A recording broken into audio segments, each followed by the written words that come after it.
प्रधानमंत्री के इशारे के बिना प्रधान की ऐसी हिम्मत नहीं हो सकती है। फिर भी हम प्रधानमंत्री से ही उस लीग प्रधान के इस्तीफे की मांग कर रहे हैं। आज इसरो के सैकड़ों वैज्ञानिक इसरो छोड़ करके जा रहे हैं। देश जब सुरक्षित हाथ में है तो वैज्ञानिक छोड़ करके क्यों जा रहे हैं? देश सुरक्षित हाथ में नहीं है, लुटेरों के हाथ में है। और जो कहते थे कि मैं भी चौकीदार, वही बने मोदी का परिवार और वही लोग हैं इस लूट के हिस्सेदार। कि पेपर लीक होगा इसकी संभावना है, फिर भी स्टूडेंट जाते हैं और एग्ज़ाम देते हैं। हमको मालूम है जिस ईवीएम में हम बटन दबा रहे हैं वो वोट चोरी होगी, फिर भी लोग जाते हैं और वोट देते हैं।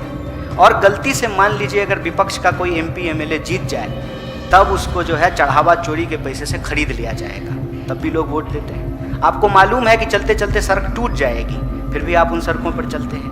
आपको मालूम है कि कोई ऐसा दफ्तर नहीं है, थाने से लेकर के मंत्रालय तक, बिना घूस दिए आपका काम नहीं होगा।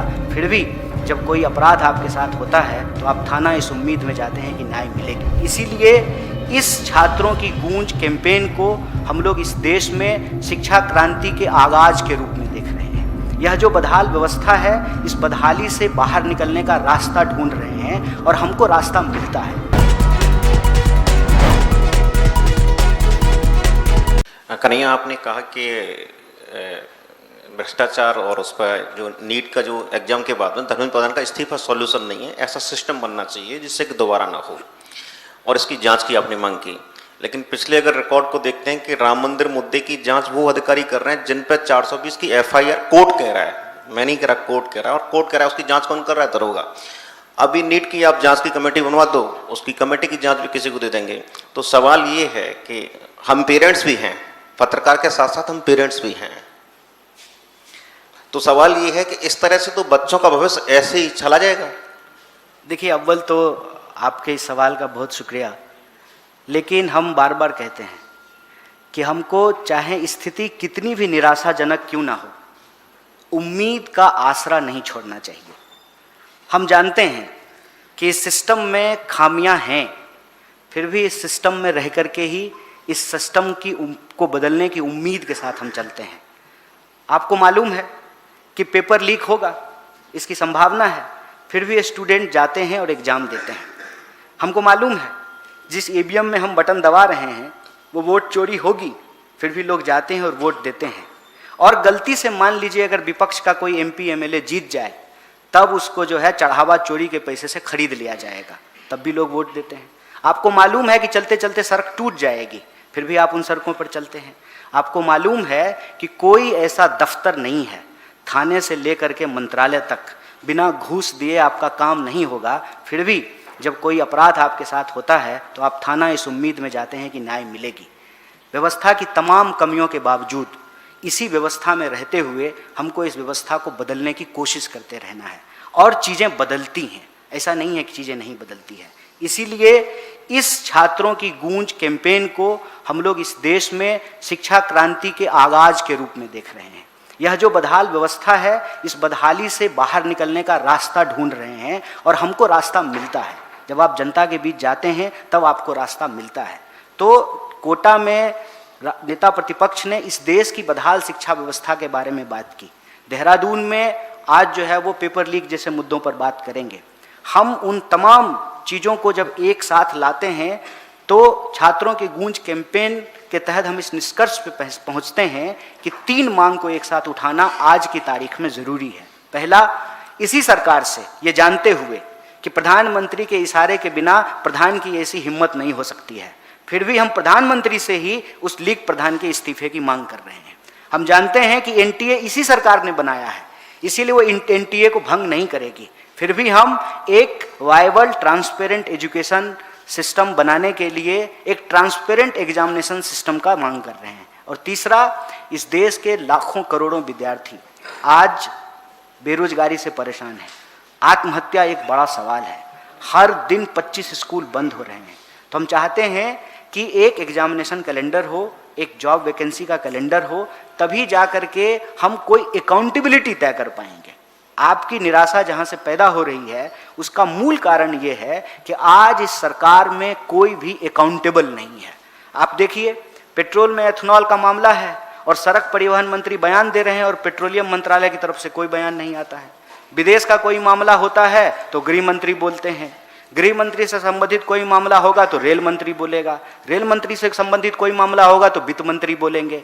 ये एक अजीबोगरीब स्थिति है और ये अजीबोगरीब स्थिति इसलिए बन गई है कि लंबा लंबा जो छोड़ने वाले, जुमना फेंकने वाले लोग थे, उनकी बातों पे भरोसा करके इस देश के लोगों ने उनको चुना और जब वो एक बार सत्ता में आ गए लोगों की भावना से खेल करके, तो आज उस चुनने के सिस्टम को ही समाप्त कर रहे हैं।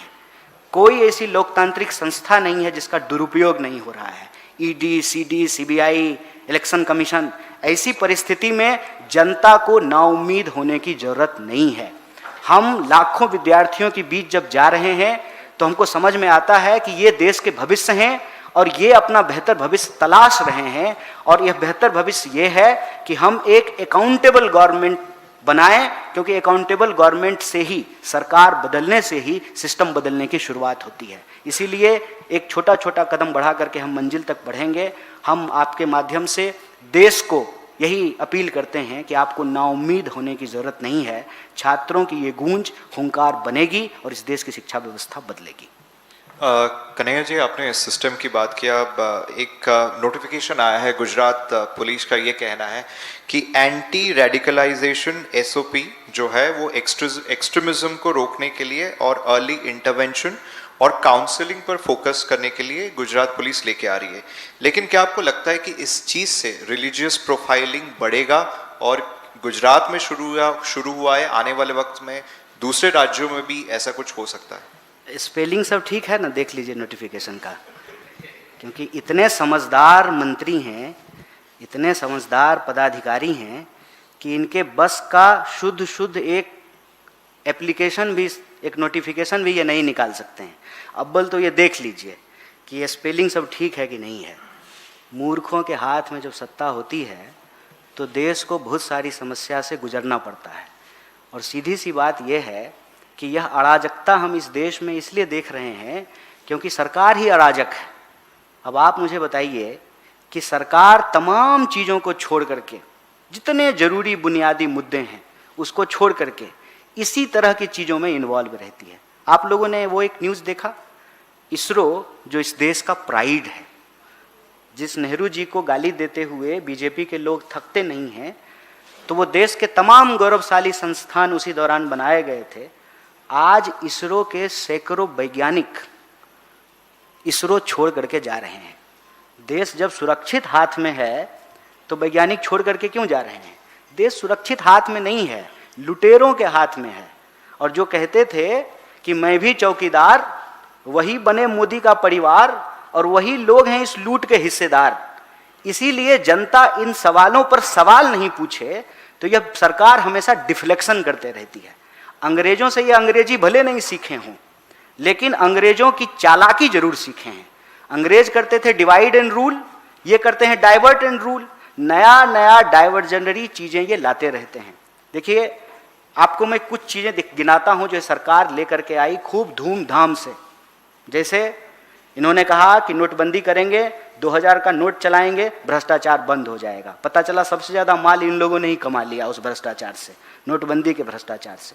इन्होंने कहा कि 1 नेशन 1 टैक्स होना चाहिए, और जो है ये जीएसटी लेकर के आए, 36 बार से ज़्यादा उसमें संशोधन कर चुके हैं। उसके बाद जो है ये रोड पे एक्सीडेंट नहीं हो तो ड्राइवरों के लिए एक कानून लेकर के आए, देश में हड़ताल हुआ, उस कानून को वापस ले लिया। आपको याद होगा ये सीए लेकर के आए थे, एनआरसी करने का वादा कर रहे थे, एनआरसी इनसे हुआ नहीं तो ज्ञानेश गुप्ता को उस काम पे लगा दिया है। मतदाता सूची से करोड़ों लोगों के नाम काट दिए गए।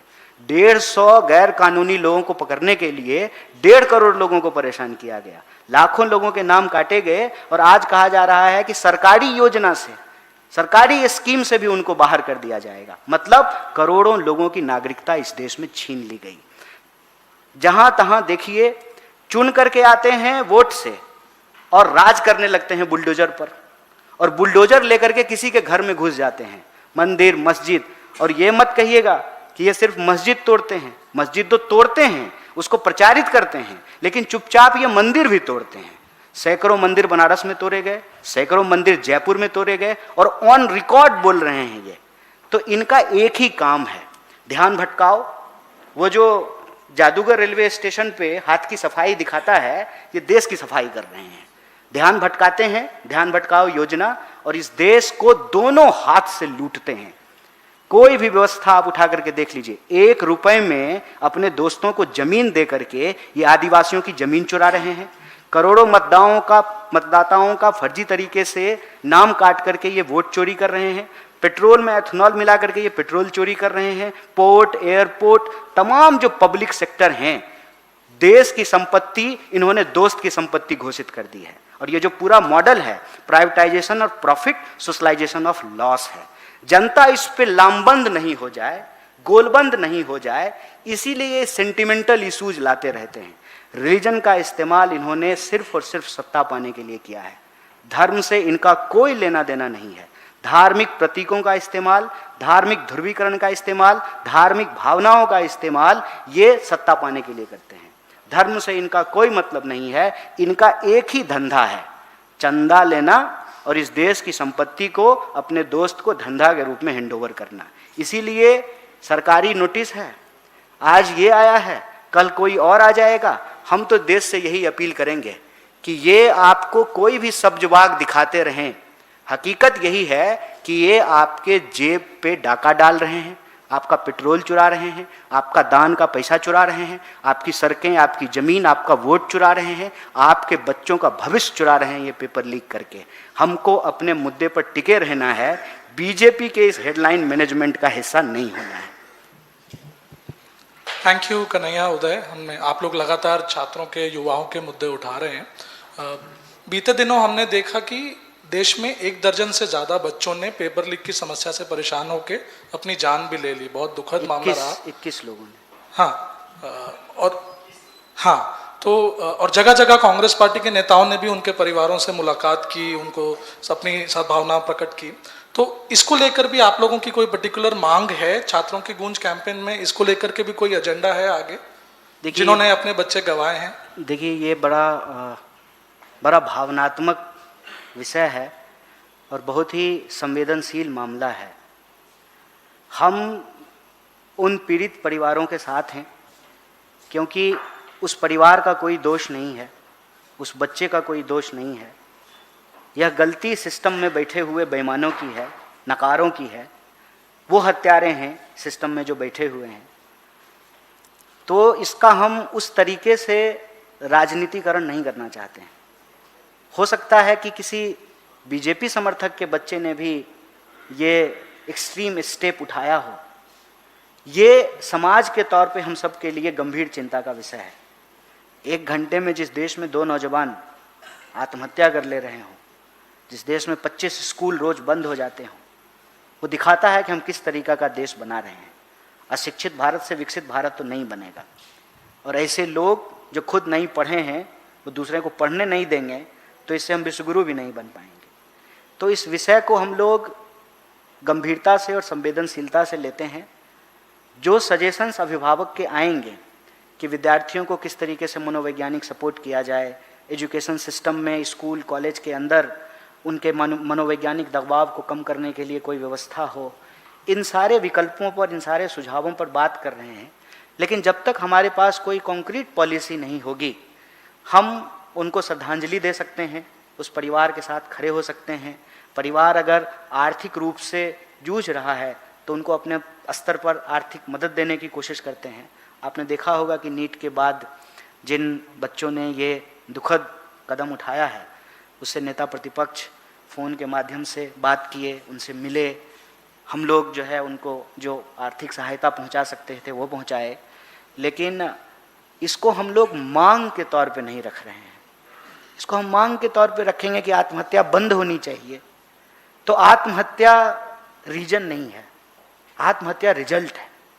रीजन जो है, उस रीजन को दूर करने की हम लोग कोशिश कर रहे हैं। और रीजन ये है कि इस देश का एग्जामिनेशन सिस्टम आज की तारीख में सिलेक्शन के लिए नहीं, रिजेक्शन के लिए उसको बनाया जा रहा है। अब मैं एक उदाहरण आपको इस संबंध में देता हूं कि हम इस कमरे में एक नियम बना दें कि वही लोग भीतर आएंगे जो पीला शर्ट पहने हुए हैं। उसके बाद 50 लोग पीला शर्ट पहन करके आ गए तो हम कहेंगे कि पीला शर्ट तो पहने हुए हैं लेकिन उनके बाल भी काले होने चाहिए। आप देखेंगे इस देश के एग्जामिनेशन सिस्टम में इसी तरह का अजीबोगरीब प्रश्न और नियम लाए जाते हैं। आपने देखा होगा एग्जामिनेशन सेंटर के बाहर विद्यार्थियों को ऐसे चेक करते हैं जैसे उसके पास कोई असला बारूद हो। अरे उनको पकड़ो ना, जो पेपर सेट करते हुए पेपर बेच दे रहे हैं, लेकिन आप विद्यार्थी को उस तरीके से पकड़ रहे हैं।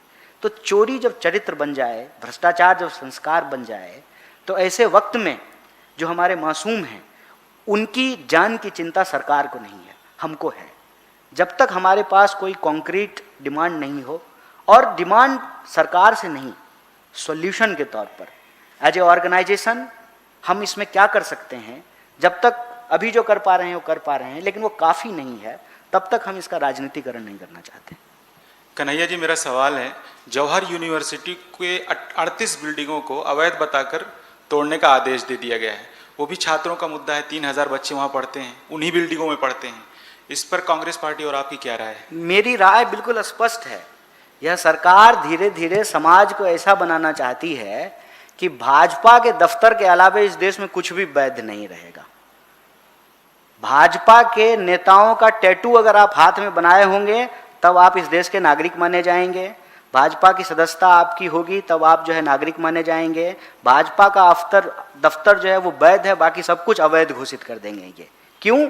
क्योंकि इस व्यवस्था को आप समझिए, जिस धड़ल्ले से इस देश की सीमेंट कंपनियां, पावर कंपनियां, पोर्ट, एयरपोर्ट, जमीनें, खेत, खदान, जंगल सब हैंडओवर किया गया है 2-3 मित्रों को, उसमें ये कौन सी व्यवस्था बना रहे हैं, इसमें हमको अब कोई दो राय नहीं है।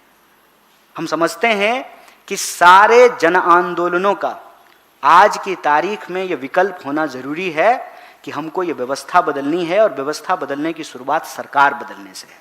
अगर ये सरकार रहेगी तो आज आपकी बारी है, कल हमारी बारी होगी, कल उसकी बारी होगी, लेकिन बारी सबकी होगी। बारी भाजपा के कार्यकर्ताओं की भी होगी, भाजपा के समर्थकों की भी होगी, जो भाजपा का झंडा उठा करके चल रहे हैं उनकी भी होगी, क्योंकि भाजपा के कार्यकर्ताओं की भी नहीं बचेगी। भाजपा के जो नेता हैं, जो मालिक हैं, जो राजा हैं, उनके जो मित्र हैं, उनके लिए लठैती करने का काम करेगी। इसीलिए किसी भी एजुकेशन इंस्टीट्यूट के ऊपर बिल्डिंग चलाना, किसी भी पवित्र स्थल को, पूजा स्थल, उपासना स्थल के ऊपर बुलडोजर चलाना, किसी गरीब का बस्ती उजाड़ना, किसी का घर उजाड़ना, ये इस सरकार की नीयत है। इस सरकार की नज़र में इस देश के जो आम नागरिक हैं वो बोझ हैं। इसीलिए तो बताइए, ये कितनी दुखद बात है कि एक न्यायालय में न्यायाधीश महोदय ने भी कह दिया कि एक बार वोट नहीं देंगे तो क्या होगा, एक बार वोट नहीं देंगे तो क्या होगा। लोकतंत्र की शुरुआत यहीं से होती है कि हम सबको इक्वल वोटिंग राइट मिला है। अगर हम वोट नहीं देंगे तो हमारी नागरिकता चली जाएगी, और बिना नागरिक के इस देश में हमारी क्या हैसियत होगी, हमारे क्या अधिकार होंगे। आज हम इस मुहाने पे आकर के खड़े हैं। इसीलिए हम आपके माध्यम से यह अपील करना चाहते हैं, कांग्रेस पार्टी को देश के भीतर होने वाले किसी भी अन्याय को लेकर के कोई शक या संदेह नहीं है मन में। खुले तौर पे जहाँ कहीं भी अन्याय होगा हम उस अन्याय के खिलाफ खड़े हैं, और आज से नहीं खड़े हैं, 1 दशक से ज़्यादा हो गए हैं इन सवालों पर लड़ते हुए। आज इससे जो भी पीड़ित हैं अपने बारी का इंतजार मत कीजिए, आइए मिल करके इस सरकार को बदलने से सिस्टम बदलने की शुरुआत करते हैं। आज आपका विश्वविद्यालय तोड़ा गया है, आपका कॉलेज तोड़ा गया है, कल किसी और का कॉलेज तोड़ा जाएगा। जो ये ईडी से डराने, पुलिस से धमकाने, बुलडोजर चलाने, लोगों के अधिकार छीनने, वोट काटने, नागरिकता छीनने का परिपाटी है, ये अंततः इस देश को गुलाम बना करके छोड़ेगी। इसीलिए नागरिक अधिकारों को बचाने के लिए वोट का अधिकार बचाना, पढ़ने का अधिकार बचाना, स्वास्थ्य का अधिकार बचाना, सड़क पर सुरक्षा के साथ चलने का अधिकार बचाना, दरअसल इस देश को बचाने की सबसे बड़ी चुनौती है और सबसे बड़ा सवाल है। Thank you so much. हमारे साथ जुड़े रहने के लिए सब्सक्राइब करें देश रोजाना के YouTube चैनल को, और नई वीडियो की नोटिफिकेशन पाने के लिए बेल आइकन जरूर दबाएं। अगर आप ये वीडियो Facebook या Instagram पर देख रहे हैं तो पेज को लाइक और फॉलो जरूर करें, और ज्यादा से ज्यादा शेयर करें।